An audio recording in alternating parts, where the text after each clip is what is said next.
On reprend cette Mishnah. Yafé, Talmud, Torah, Haim, Derech, Eretz. Shegiad, Shnehem, Mashkachat, Avon. On a dit que c'est bien que la Torah soit accompagnée d'un travail. Bechol Torah she'en ima melacha sofa betela vegoreret avon. Dit Rabbeinu Yona, goreret avon, zeu avon kemashmao. Comme le sens simple avon, c'est la faute. Shehabatala himtziatu el ha'oni. La batala, le fait qu'un homme il travaille pas, il cherche pas à avoir une source de parnassa, que ce soit à travers un kollel ou à travers un travail autre, peu importe. Mais il fait rien.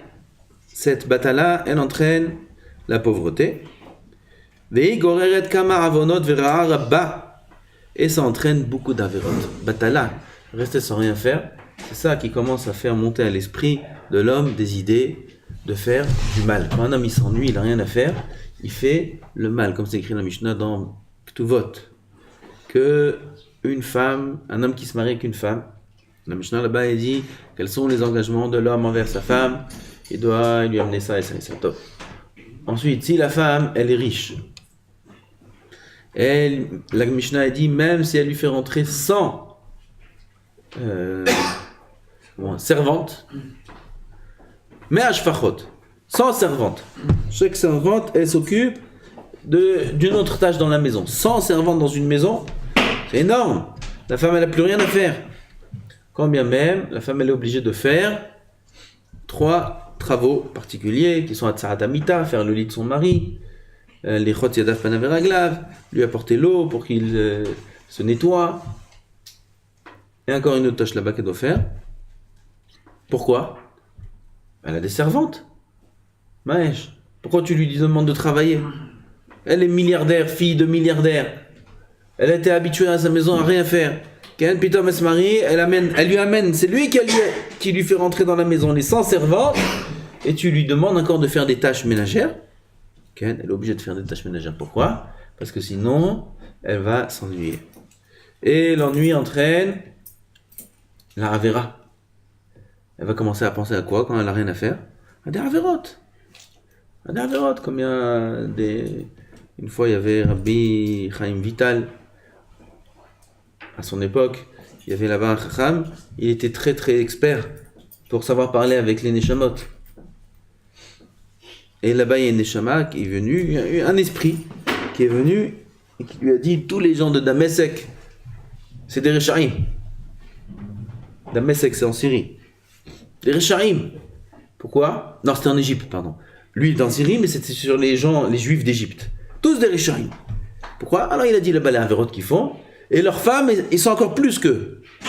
Quand les maris, ils partent travailler, à la maison, il y a les Arabes qui sont serviteurs là-bas, et les femmes barminan avec les serviteurs. Bon, la fête quand le mari va travailler.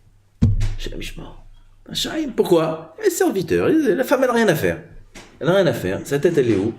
Dans les avérotes, dans les mauvaises pensées. Il s'ennuie, qu'est-ce qu'il va faire? Il va sur internet, il va regarder, il va s'instruire, Zarma, okay, et là-bas il apprend plein de choses mauvaises. Bref, l'ennui ça entraîne toutes les avérotes du monde. Ça sourd de rester à rien faire. Kimi penea, lorsqu'un homme il est fainéant, Yehav matanot, il va aimer les cadeaux. Il va aimer qu'on lui donne. Ça va être un gratteur. Et par là, là, il va l'aider. Okay. Il y a des parents, ils ont pitié sur leurs enfants. Enfin, aujourd'hui, il y a des situations pas faciles dans des familles où les enfants ils veulent rien faire. Et les enfants ils n'ont pas d'argent, et les parents ils ont pitié, ils leur donnent encore de l'argent pour manger, pour sortir, pour ça. C'est une erreur. Pourquoi? Ils habituent leurs enfants à profiter, ils vont jamais débrouiller ces enfants. Faut rien leur donner. Il vient, il pleure, il crie, tu donnes rien. Mon fils t'es grand, va travailler, va te débrouiller. Tu veux de l'argent, tu veux que je vais t'acheter, jusqu'à quand je vais te donner de l'argent pour sortir et des pizzas et des trucs? T'as 20 ans, t'as 25 ans, va travailler. Faut être cruel. Faut pas avoir aucune pitié. C'est une erreur, les parents qui ont pitié. Nashim Rachmaniot, Bishlou Yaldehem. les femmes elles ont trop de peine, trop de rachma, hein? Quelle miséricordieuse, ah, miskel, mon fils, bil shlou yeldem, elles ont cuit leurs enfants. Elle le cuit à la cocotte minute, cet enfant-là. Ça va rien faire dans sa vie. Il va pas être débrouillard dans sa vie, cet enfant-là. Faut pas avoir pitié. Faut être cruel. Cette cruauté-là, c'est ça la plus grande miséricorde qu'il peut avoir sur les enfants. Ah, c'est quelqu'un qui s'habitue à aimer les cadeaux, à être profiteur. L'oirie, eh ben il mourra. Il va pas vivre. Pourquoi? Soné matanot, irie, celui qui profite toujours. Alors le passou qui dit, ça lui raccourcit la vie. Faut pas. Il y a des gens, ils attendent des avantages et qu'on leur donne, la famille ou des amis, etc. Voilà, celui-là va me donner, celui-là va me faire. Faut pas s'appuyer sur ça. Ve'achaniv bene adam, af ki em reshaim kedeshit nulo. Il va flatter les gens, il va flatter les reshaim pour se soutirer des choses. Et lorsqu'il n'aura plus d'argent, qu'est-ce qu'il va faire? Il est ganav. Ce sera ganav au kobiustus. Kobiustus, c'est Tosfot demain, non? Kobiustus. Il va devenir ganav, il va devenir un voleur. Qui c'est qui va devenir un voleur? Pourquoi on est à l'époque des Far West là? Non, on n'est pas Far West. Il y a aussi aujourd'hui Far West, comme à l'époque. Comment ils faisaient quand ils n'avaient pas d'argent? Quelqu'un, il n'a pas d'argent, c'est un feignant, il ne veut pas aller travailler. Qu'est-ce qu'il fait? Il se cache, le parachat drachim, dans les carrefours, dans les chemins. Avant les chemins, c'était dans les déserts et des choses comme ça. Il se cache là-bas derrière un rocher, derrière un arbre.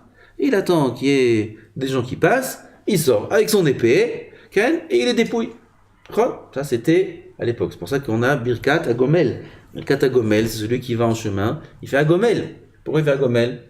Aujourd'hui, Ben Zion, il n'est pas d'accord, on ne fait pas Agomel. Aujourd'hui, les chemins, ce n'est pas des dangers comme à l'époque. Pourquoi il fait Agomel?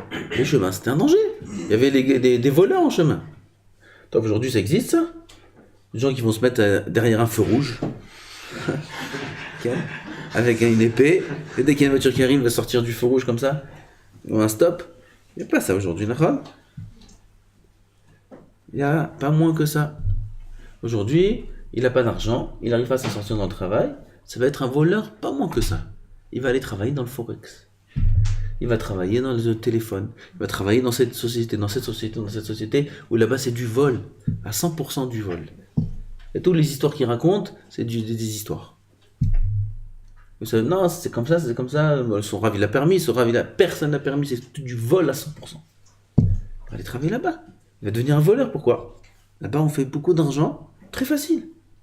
Très facile. Tu t'assois, tu lèves le téléphone 2 heures par jour, tu as 10 000 euros. Pour ceux qui sont bien. Ceux qui ne savent pas très bien travailler, 2 000 euros sans problème. Sans problème. Moi je connais des jeunes, 17 000, 20 000, 30 000 shekels par mois, sans problème. Ils ont 17 ans, ils ont.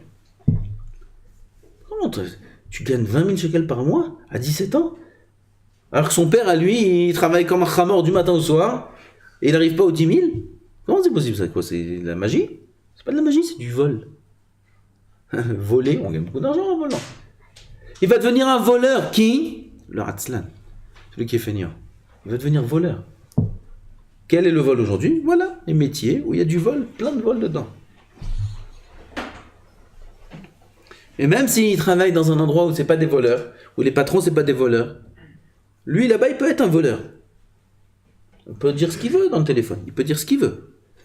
Parfois ils sur écoute, pas sur écoute, mais ils peuvent dire ce qu'ils veulent. Écoute, ça, il faut un grand chilou l'Hachem. Il va te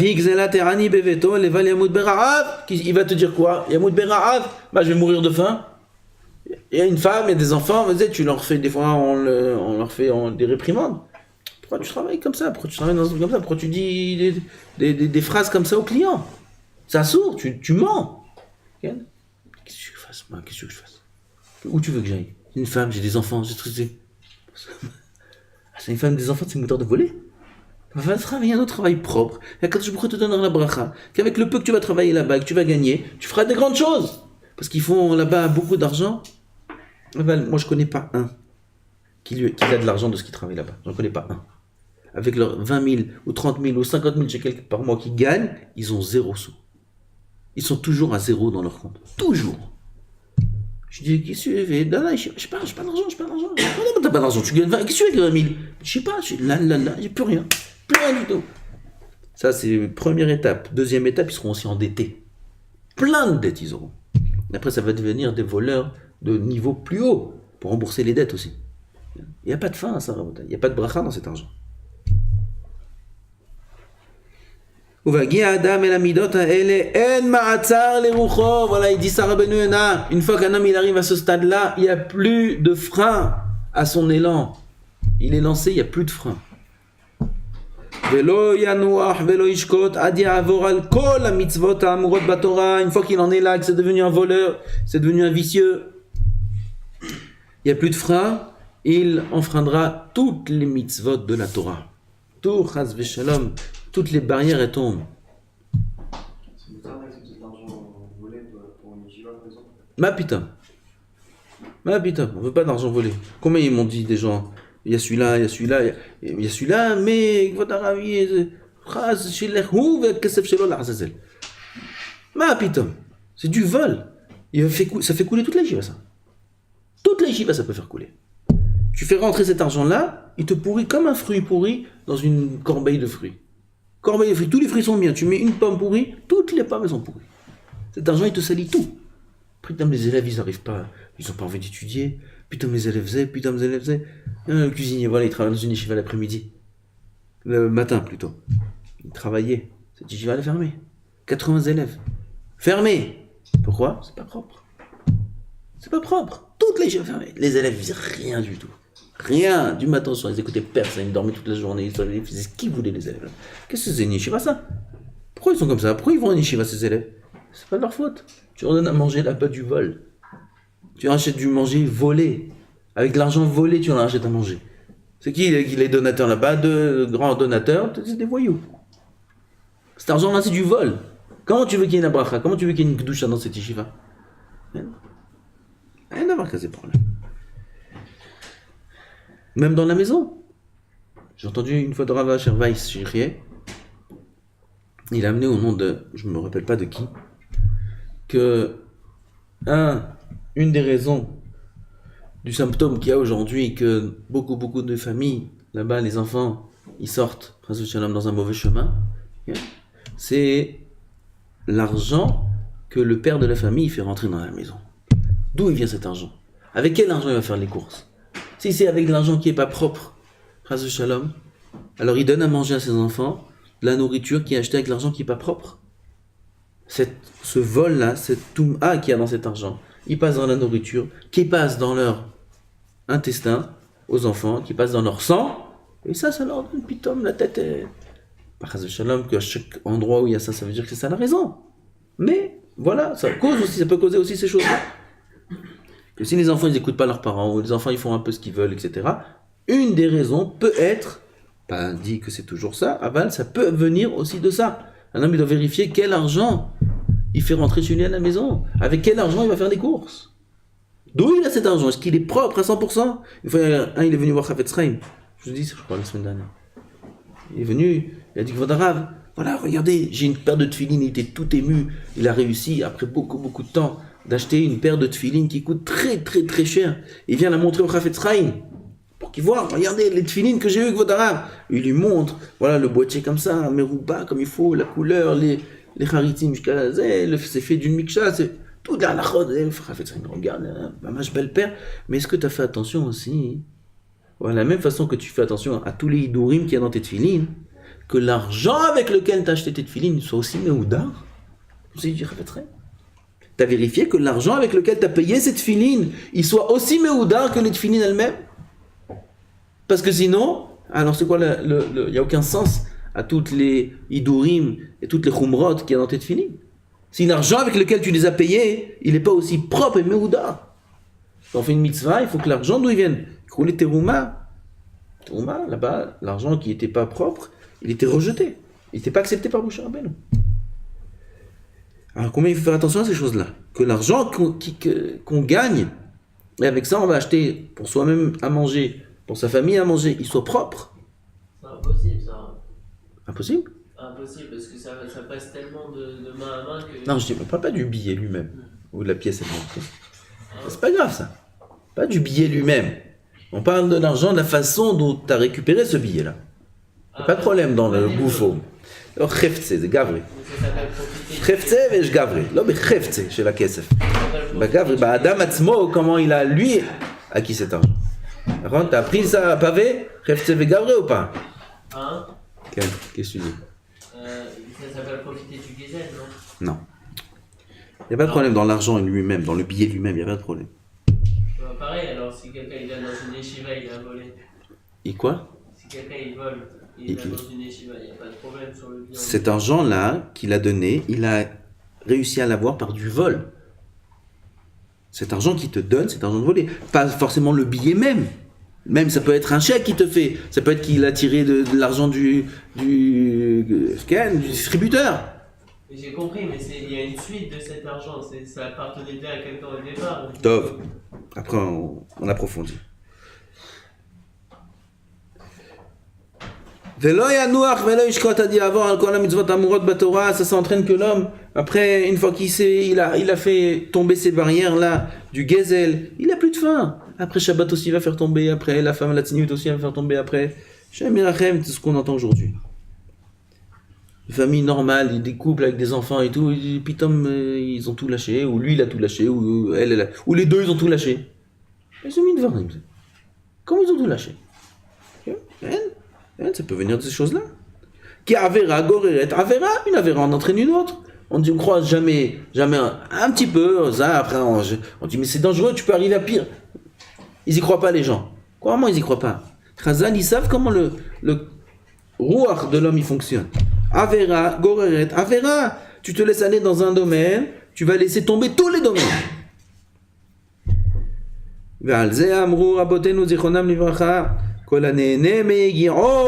Tout celui qui profite de son labeur à lui. Yegiro. On peut gagner de l'argent que par des efforts. L'argent facile n'existe pas. Ça n'existe pas. Même gagner au loto, c'est pas de l'argent qui est mevorach. Ça n'existe pas, j'ai entendu ça de mes maîtres plusieurs fois, d'avoir de l'argent qui est mevorach, qui est béni, s'il vient de manière facile. Yegia kapecha kitochel. C'est écrit dans le pasuk. Le labeur de tes mains te donneront la nourriture. On ne peut pas acquérir de l'argent de manière facile. Cet argent facile, il faut s'en méfier. Même si gagne au loto, il a joué, là, il est dans les règles, dans la loi, tout. Je n'ai pas dit que c'est volé. Mais cet argent, il est venu trop facilement. Il faut se méfier de cet argent-là. Il est dangereux. L'argent qui est mévorar, c'est de l'argent qui vient après de la peine, de la labeur. Ou alors, dans les études, il a étudié beaucoup d'années, il a fait beaucoup de travail. Maintenant, il est devenu ce qu'il est devenu. Et grâce à ça, il gagne de l'argent. Ok, c'est venu d'un effort. Aval, tout d'un coup, il va quelque part, il travaille dans une société où là-bas, il gagne très facilement de l'argent sans aucun effort. C'est très, très dangereux cet argent-là.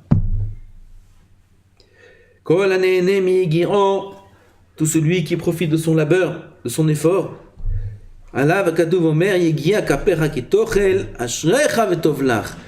lorsque tes mains elles vont faire des efforts et grâce à ces efforts là tu vas manger,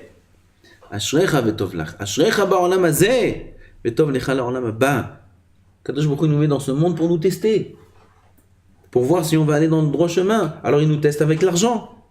Il ne nous donne pas beaucoup d'argent. Alors on va voir maintenant qu'est-ce que tu vas faire. Tu vas être un voleur? Tu vas être un rusé? Ou non? Tu vas travailler et être ma'amine qu'avec ce peu d'argent-là, tu pourras faire beaucoup de choses. Et il teste l'homme à Kadosh Baruch Hu. Pourquoi on est dans ce monde-là? Pour être testé dans les mitzvot. Est-ce qu'on va dans le bon chemin ou pas? Ah, si jamais un homme il fait des efforts et il mange par ces efforts-là, et il ne va pas chercher de solutions faciles. Un homme